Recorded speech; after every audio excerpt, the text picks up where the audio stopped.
On vient à notre présentation sur l'innovation en marketing de l'assurance. C'est surtout pour vous présenter les projets de recherche sur le marketing de l'assurance à l'IPAG Business School.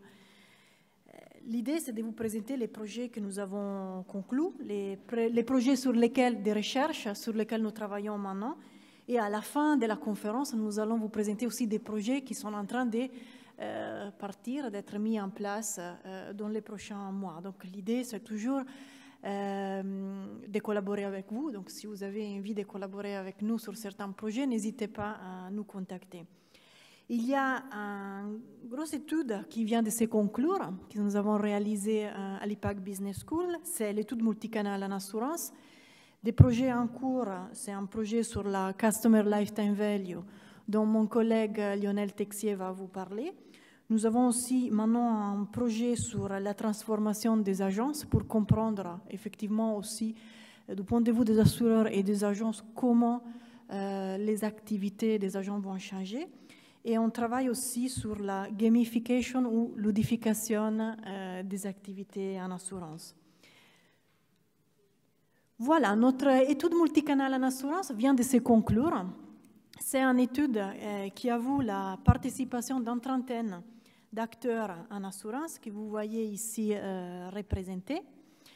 Quel est donc le contexte de cette étude? Nous savons aujourd'hui que le marché de l'assurance est extrêmement concurrentiel. Les assureurs mettent à disposition des consommateurs plusieurs canaux, comme nous avons déjà vu, pour pouvoir interagir avec l'entreprise, échanger des informations et aussi acheter un produit, souscription en ligne. Les clients, surtout aujourd'hui, réclament la liberté de pouvoir choisir. Donc, c'est une nécessité, c'est un besoin pour les consommateurs qui veulent la liberté des choix. Donc, les assureurs sont dans l'obligation d'offrir plusieurs possibilités d'interaction aux consommateurs. Mais la gestion et coordonner tous ces canaux, bien sûr, représente un véritable défi pour les assureurs. C'est pour ça que nous avons décidé de mettre en place l'étude multicanale en assurance pour comprendre plusieurs éléments. Comme objectif, nous avons essayé de comprendre les objectifs d'une stratégie multicanale, les difficultés qui d'habitude sont rencontrées dans l'implémentation d'une stratégie multicanale. Nous avons essayé de comprendre quel est le rôle de la vente directe en France, ça veut dire sans agence. Nous avons essayé de comprendre quel est le rôle des agences et comment les clients multicanales est perçu par les assureurs. Les clients multicanales, j'oserais dire, c'est inconnu parce qu'effectivement, nous ne voyons pas une très forte connaissance sur les consommateurs multicanales de la part des assureurs que nous avons interrogés. Comme méthodologie, nous avons réalisé une trentaine d'entretiens en face à face ou au téléphone avec les directeurs marketing, les directeurs développement, parfois les directeurs actuariat, des entreprises que vous avez dans le logo, vous avez vu en précédence. Donc les entretiens ont été faits surtout en face à face. Tous les entretiens avec une méthodologie rigoureuse et stricte qui caractérise le monde académique ont été enregistrés et transcrits. Les entretiens ont commencé le mois de mai 2013 et nous avons conclu cette recherche en 2014, début 2014.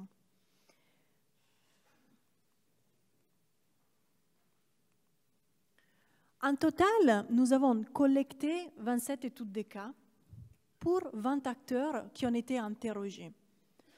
Pourquoi 27 études de cas pour 20 acteurs? Parce qu'il y a de gros acteurs dans le monde de l'assurance aujourd'hui qui ont plusieurs marques avec lesquelles vont adresser à plusieurs et différents marchés. Donc souvent, les mêmes acteurs ont donné lieu à plusieurs études de cas. Nous avons fait, et vous présentons ici, une distinction des acteurs et des études de cas que nous avons collectés sur la base de la modalité de distribution en assurance. Donc vous voyez que l'échantillon est plutôt varié. Il y a plusieurs acteurs qui sont représentés. Notre étude s'est focalisée surtout sur les business to consumer, donc sur les marchés des particuliers, et c'est de ça que je vais vous parler. À cause de la manque un peu de temps, je vais vous présenter les résultats plus importants de cette étude.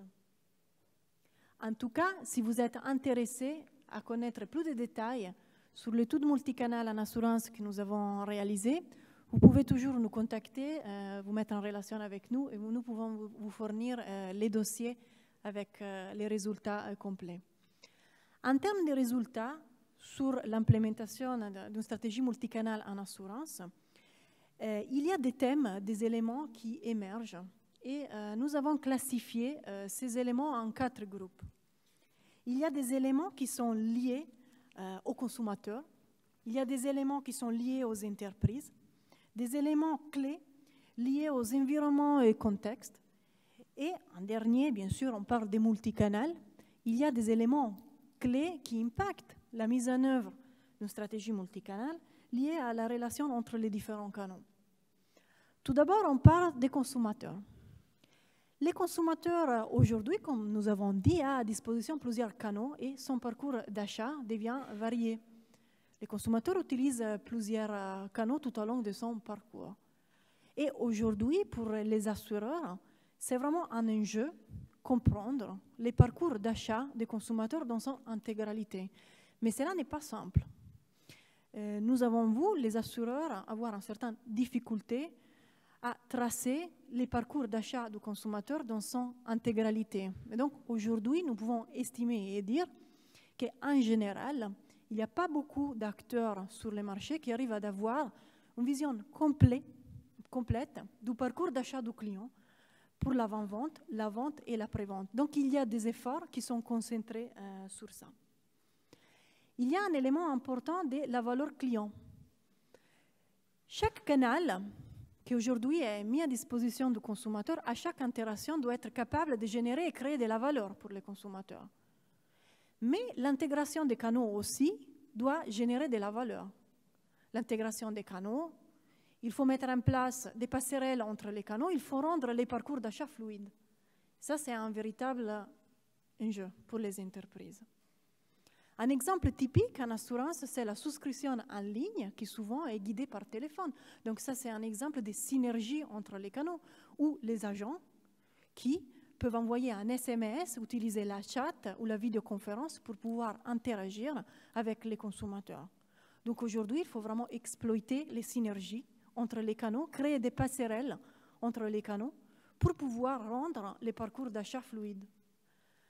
Donc les assureurs sont engagés à récupérer, à identifier tout au long du parcours d'achat du consommateur les moments plus critiques, qui représentent plus d'efforts pour les consommateurs, qu'ils sont perçus comme plus risqués par les consommateurs, ou pour lesquels les consommateurs ont moins de confiance. Donc ces éléments-là, ces moments-là, doivent être identifiés. Là, les assureurs devront interagir, devront intervenir pour pouvoir créer de la valeur pour les consommateurs et rendre les parcours d'achat fluides. L'intégration des canaux, l'effet que les parcours d'achat soient fluides va générer de la valeur, bien sûr, pour les consommateurs et à la fin, la fidélité.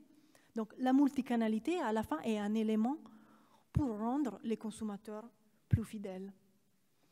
Et surtout, un parcours d'achat fluide est important pour générer de la confiance. Notre étude montre comme les consommateurs aujourd'hui en assurance n'ont pas encore de confiance. La confiance manque. Donc, il faut mettre en place des outils pour pouvoir construire et créer cette confiance à travers aussi un parcours d'achat fluide. Un autre élément qui émerge dans notre étude multicanal, c'est le manque d'une connaissance sur la valeur monétaire des clients, parce que les clients, encore en général, sont traités un peu tous de la même façon. Donc, la mise en place de stratégies de segmentation plus poussées, l'utilisation de la Customer Lifetime Value représentera sûrement un avantage compétitif pour les assureurs et les courtiers, bien sûr. Je passe aux éléments des entreprises. En termes d'entreprises, la présence des canaux digitaux est une véritable opportunité aujourd'hui parce que certaines activités peuvent être digitalisées, donc les coûts peuvent être réduits. Ça veut dire que les activités en général à plus basse valeur ajoutée peuvent être faites avec l'aide des canaux digitaux. Les processus doivent être repensés, toujours en respectant la conformité. Comme nous avons déjà vu, en termes de multicanalité, un gros défi est pour les assureurs traditionnels qui sont dotés d'un réseau d'agences importants. Les présentations d'aujourd'hui vous ont déjà dit quelque chose sur ces sujets. Notre recherche aussi insiste sur l'effet que les agences vont rester importantes dans la stratégie multicanale et dans la relation client avec les consommateurs. Aucun assureur nous a dit nous sommes en train de fermer des agences. La multicanalité, encore une fois, est un outil à disposition des agences pour pouvoir renforcer la relation client et favoriser la multidétention. Bien sûr, la conduite du changement est importante. On peut avoir des conflits entre les canaux digitaux et les agences, parce que les agences peuvent avoir peur de la cannibalisation, peuvent avoir peur de perdre leur poste. Mais cela est un problème, c'est un problème qui peut être réduit avec la définition d'un système de rémunération et commissionnement adapté. Ça, c'est un élément fondamental, et surtout avec la formation. Donc, c'est un aspect sur lequel les assureurs sont extrêmement engagés.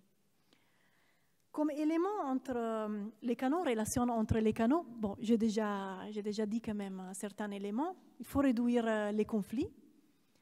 Il faut agir sur un système de rémunération adapté et surtout, un gros défi aujourd'hui, c'est intégrer les systèmes d'information parce que souvent, les différents canaux sont gérés d'une façon indépendante avec différents systèmes d'information.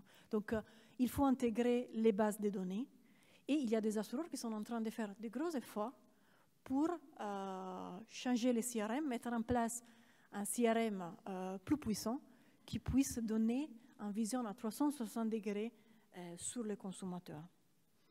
Comme dernier élément, avant de conclure et laisser la parole à mon collègue, un élément de l'environnement qui sort. Une présentation a déjà souligné ça, les bouches à oreille. Dans le contexte de l'assurance français, les bouches à oreille restent encore un élément clé. Ça veut dire qu'avant d'acheter un produit d'assurance, les consommateurs se renseignent, ils demandent aux parents, aux amis. Et aujourd'hui, pour les agences, les bouches à oreille restent encore un élément clé pour acquérir de nouveaux clients. Il y a cet aspect communautaire en assurance qu'il ne faut pas négliger. Toutefois, nous ne voyons pas encore des business models qui ont vraiment intégré cet aspect communautaire et de bouche à oreille dans leur stratégie multicanale. Et nous pensons que cela va être une possibilité de développement important pour le futur. Donc, je vous ai donné les éléments principaux de notre recherche. Je vais laisser la parole à mon collègue Lionel Texier, qui va vous parler de la Customer Lifetime Value, donc cet exemple des mariages entre l'actuariat et le marketing.